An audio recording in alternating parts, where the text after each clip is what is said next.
ভাই কি দেখতেছেন, এটা লাল পাখি একবার অফার প্রাইসে পড়ছে ভাই। এটা জানেন কত? মাত্র ৮০,০০০ টাকায়। এই লাল পাখিটা মাত্র ৮০,০০০ টাকায় নিতে পারবেন সম্রাট ভাই গ্যালারি থেকে।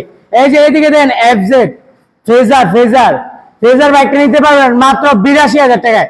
মাত্র ৮২,০০০ টাকা ভাই, এত কম প্রাইসে কেউ দিবে না বাংলাদেশের রেকর্ড দামে। এই যে আরেকটা দেন ৭৫,০০০ টাকায়, ৭৫,০০০ টাকায় ফেজার, ৭৫,০০০ টাকা। এই যে আরেকটা ফেজার ৮৫,০০০ টাকায় ব্ল্যাক ডায়মন্ড, যাকে বলা হয় ব্ল্যাক ডায়মন্ড। এই যে সুজুকি এসএফ, সুজুকি এসএফ ১,৫০,০০০ টাকায় একদম টিপটপ কন্ডিশনে আছে ভাই, ডিজিটাল প্লেট নাম্বারের। এই যে ভাই R15 ভার্সন 2, এই যে এই ব্যাগটি নিতে পারবেন মাত্র ১,১০,০০০ টাকায়, মাত্র ১,১০,০০০ টাকায় ডিজিটাল প্লেট নাম্বারে। ভাই যারা যারা নিতে চান এখনই আমাদের স্ক্রিন দেওয়া নাম্বারে যোগাযোগ করুন, অথবা আমাদের সময় চলে আসতে পারেন। আর আমাদের লোকেশন হচ্ছে নরসিংদী জেলার Madhabdi bus stand. Madhabdi bus stand নেমে ২০ টাকা রিক্সা ভাড়া নেবে। শীতলাবাড়ি মোড় মিটারে আন্ডারগ্রাউন্ডের নিচে আমাদের সম্রাট বাইক গেলে অবস্থিত। আল্লাহ।